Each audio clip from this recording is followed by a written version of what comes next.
Hello everyone, welcome back to my channel RJ Study. In this video, we are going to learn about 5 themes of geography. So without any delay, let's start our topic. तो चलिए देख लेते हैं कि themes of geography. There are 5 themes in geography, namely location, place, human environmental interaction, movement, and the region. These themes were developed by the National Council for Geographic Education and the Association of American Geographer in 1984. These themes help us to understand how people and place are connected in the world.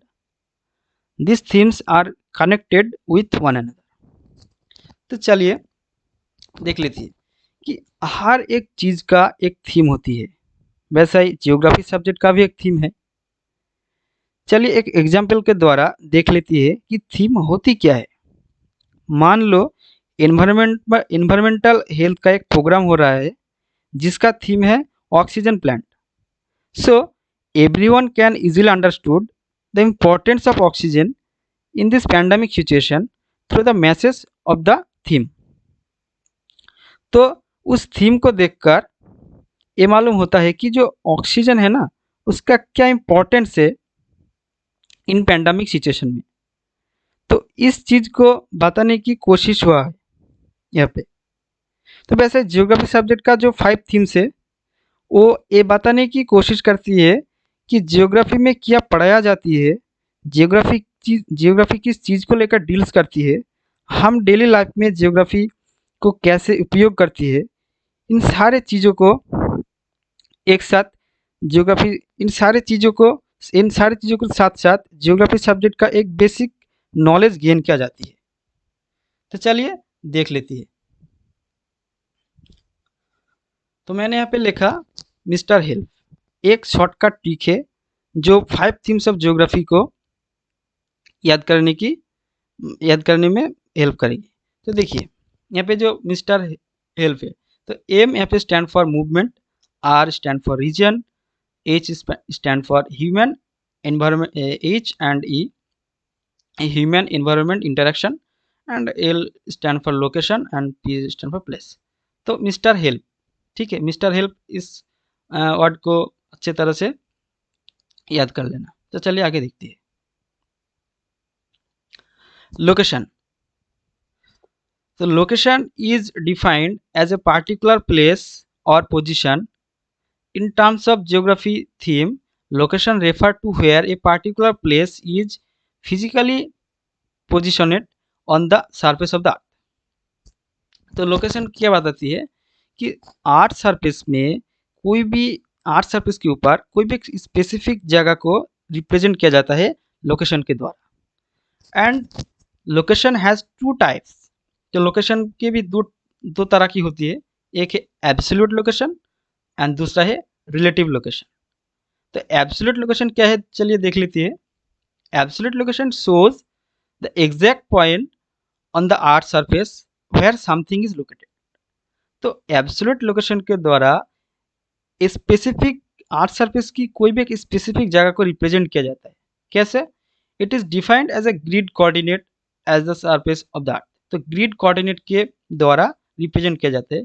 जैसे कि आप देख सकते हैं कि longitude, latitude and address भी एक importance role play करता है एब्सोल्यूट लोकेशन के लोकेशन में। कैसे? देखिए एड्रेस भी तो एक स्पेसिफिक कोई भी एक जगह का या कोई भी एक आदमी का स्पेसिफिक डिटेल से देता है ना, इसलिए एब्सोल्यूट लोकेशन में एड्रेस इंक्लूड है। तो मैंने यहाँ पे एक एग्जांपल रखा है। देखिए Victoria memorial is located at 22 degree 32 minutes 41.64 second north latitude and यहाँ पे देखिए लॉन्गिट्यूड। तो इस ग्रिड सिस्टम के द्वारा एब्सोल्यूट लोकेशन को बेसिकली रिप्रेजेंट किया जाती है। तो उसके बाद देखिए रिलेटिव लोकेशन, ये क्या है? Relative location refer to the position of a place with respect to other location. Relative location will change based on secondary location. तो देखिए रिलेटिव जो लोकेशन है ना, वो सेकेंडरी लोकेशन यानी कि जो एक दूसरे लोकेशन के और दूसरी लोकेशन के द्वारा रिप्रेजेंट किया जाती है। कैसे देखिए कार्डिनल, यहाँ पे cardinal direction north, south, east, west and next to down यहाँ पे। तो एग्जाम्पल के द्वारा देख लेती है कि एग्जैक्टली होता क्या है। तो देखिए the United state is located south of the Canada. तो देखिए कनाडा का पर्सपेक्टिव में यूनाइटेड स्टेट क्या कहाँ पे साउथ में है, तो एक रिलेटिव लोकेशन को बताया जाती है। एंड जो यहाँ पे दूसरा पॉइंट लिखा कि जो सेकेंडरी लोकेशन के साथ साथ जो रिलेटिव लोकेशन चेंज होती है, कैसे देखिए if the location of United States describe based on its relative location to Venezuela then it would be described as being north of the country. तो देखिए अगर हम कनाडा को छोड़कर वेनेजुएला को एक वेनेजुएला की पर्सपेक्टिव में यूनाइटेड स्टेट का रिलेटिव लोकेशन बताने की कोशिश करें तो ये अब साउथ नहीं रहेगा, नॉर्थ हो जाएगा। तो जैसा ही सेकेंडरी लोकेशन चेंज हुआ उसके साथ साथ जो एग्जाम्पल जो एग्जाम्पल है ना वो भी डायरेक्शन चेंज किया। ठीक है, आगे देखते हैं। जो दूसरा पॉइंट है प्लेस। प्लेस क्या है? A place is often known by its own special characteristic. तो इस जो कैरेक्टरिस्टिक है ना वो क्या हो सकते हैं, ह्यूमन बीइंग का भी हो सकता है एंड फिजिकल कैरेक्टरिस्टिक भी हो सकती है। तो कैसे देखिए physical characteristic includes mountains, river, climates, forest and the human characteristic like common food, human cultural features, cloth style, architecture, इन सारे चीज़ों। ठीक है, तो इन सारे चीज़ों को जोड़कर जब हम कोई भी एक जगह का लोकेशन बताने की कोशिश करते हैं तो वो प्लेस का अंदर होती है। तो प्लेस का बारे में एक बात बताना जरूरी है। तो प्लेस है ना वो क्या है, एक मेंटल कॉन्सेप्ट है। The view of the place differ from place to place, human to human और पीपल टू पीपल। कैसे देखिए जो अस्पताल है ना उस पर जब किसी की बड़ी से बड़ी बीमार ठीक हो जाती है तो उनके लिए एक अच्छी जगह है, और जब उस अस्पताल में किसी अपने का मौत हो जाती है तो उसके लिए बुरी जगह है। तो अस्पताल ही है ना, लेकिन अस्पताल का जो अस्पताल ही है, लेकिन वो मैन टू मैन वेरी करता है कि वो प्लेस कैसा है। ठीक है, तो चलिए आगे देख लेते हैं। इसके बाद आता है human environmental interaction. How people interact with the environment. Environment के साथ पीपल का रिलेशनशिप क्या है, कैसे इंटरेक्ट करती है। तो basically people interact in three way. तो देखिए कि तीन तरीके से वो इंटरेक्ट करती है। ह्यूमन इंटरेक्ट करती है किसके साथ, इन्वायरमेंट के साथ। तो कैसे देखिए पहला है कि modify. Modify means that human change their environment. Human क्या कर रहे हैं, इन्वायरमेंट को चेंज कर रहे हैं। कैसे, human modify the nature environment to fulfil their needs. तो अपने ज़रूरत को पूरा करने के लिए ह्यूमन क्या कर रहे हैं, इन्वायरमेंट को चेंज कर रहे हैं, अपने तरीक़ा से मॉडिफाई कर रहे हैं। कैसे, कोई भी एक जगह पे बाइल्ड हाउस करना, डैम क्रिएट करना, कोई भी एक फॉरेस्ट को कट करके वहाँ पे कोई भी एक कंस्ट्रक्शन आर्किटेक्चर बनाना। तो ह्यूमन क्या कर रहा है, मॉडिफाई करने शुरू किया एनवायरनमेंट के। क्या ठीक है। तो दूसरा पॉइंट क्या है देखिए, adopt. Adopt means human change their life to survive in the environment. तो क्या कर रहा है, ह्यूमन क्या कर रहा है कि अपने लाइफ स्टाइल को चेंज कर रहे हैं एनवायरनमेंट में सब सर्वाइव करने के लिए।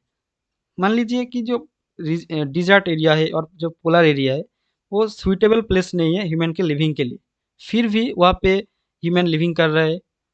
कैसे, इन्वायरमेंट के साथ एडजस्ट करके। ठीक है, तो वो है अडॉप्ट। तब पे मैंने लिख दिया कि एयर कंडीशन, सनग्लासेस एग्जाम्पल है। उसके बाद डिपेंड। तो human are directly depend upon environment. कैसे, जो ऑक्सीजन वगैरह है, वाटर, क्रॉप्स, इन सारी चीज़ों के लिए ह्यूमन डायरेक्टली डिपेंड है इन्वायरमेंट के ऊपर। तो मैंने यहाँ पे देख लिया 3 पॉइंट। आगे देखते हैं क्या है। देखिए मूवमेंट, जो 4th पॉइंट है वो है मूवमेंट।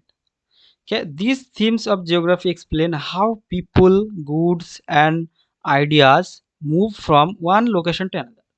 तो मूवमेंट में यहाँ पे ये बताने की कोशिश हो रहा है कि जो गुड्स है, पीपल है एंड द आइडिया है कैसे एक जगह से दूसरी जगह जाती है।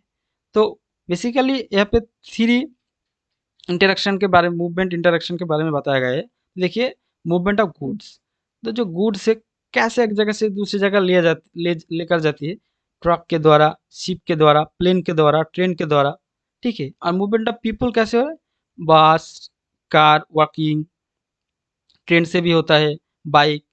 और मूवमेंट ऑफ आइडिया, जो आइडिया आइडिया के मूवमेंट होता है ना, वो कैसे होता है, इंटरनेट के थ्रू, ईमेल के थ्रू, फ़ोन के थ्रू, लेटर्स के थ्रू। यहाँ पे जो मेरा जो आइडिया है वो मूव कर रहा है कैसे, इंटरनेट के द्वारा, ठीक है। तो ये हो गया मूवमेंट।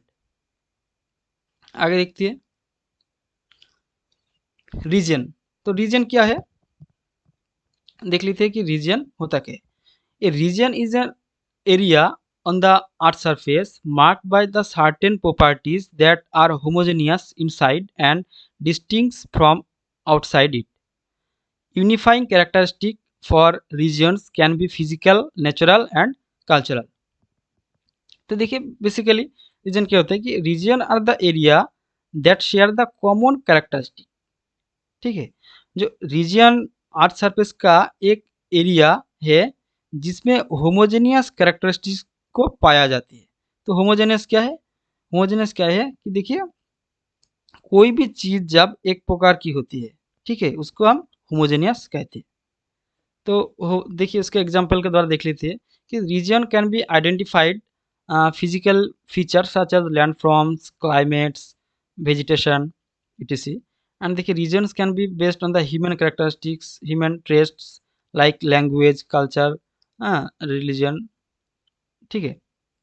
ये जो रीजन है वो तीन तरीके की होती है, कैसे देखिए, फॉर्मल रीजन, फंक्शनल रीजन और तीसरा है वर्नाक्युलर रीजन। तो फॉर्मल रीजन क्या है, formal formal region defined by the governmental और एडमिनिस्ट्रेटिव बाउंड्रीज। कैसे, स्टेट, कोई भी स्टेट का बाउंड्री, कंट्रीज का बाउंड्री, सिटीज का बाउंड्री क्या फिक्स्ड होती है, एडमिनिस्ट्रेटिव बाउंड्री होती है। तो इन सारे चीज़ों फॉर्मल रीजन के अंदर आती है। उसके बाद आता है कि फंक्शनल रीजन। तो फंक्शनल रीजन क्या है कि functional region made of different place that work together to function as a unit, and a functional region also known as nodal region.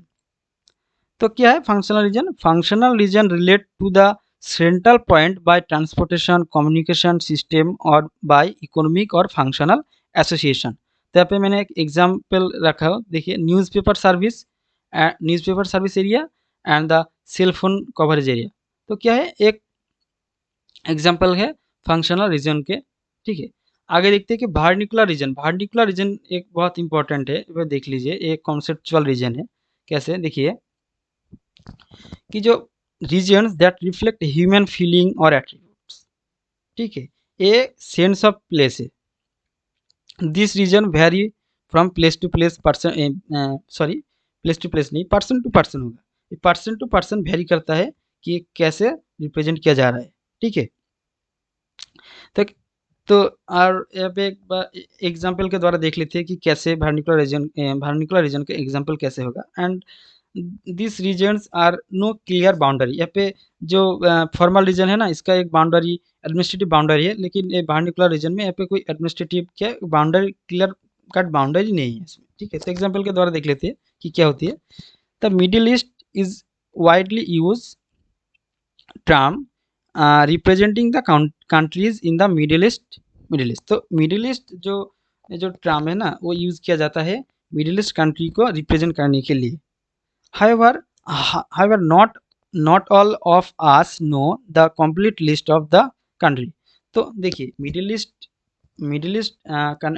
जो मिडिल ईस्ट जो टर्म है ना, वो ये रिप्रेजेंट करता है कि जो मिडिल ईस्ट साइड में हमारा कौन सी कंट्री सिचुएटेड है, ठीक है। तो हम लोगों का ये बेसिकली आइडिया नहीं है कि कितना है और कौन कौन सा देश है, फिर भी हम लोग बातों बातों में यूज़ करते हैं कि middle east part of country और साउदर्न पार्ट ऑफ इंडिया। तो इन सारे चीज़ों को ये किया है, कॉन्सेप्चुअल है, ठीक है। वर्नाक्युलर रीजन, यहाँ पे बाउंड्री का बात नहीं आएगा, ठीक है। तो ये है आज का लेक्चर।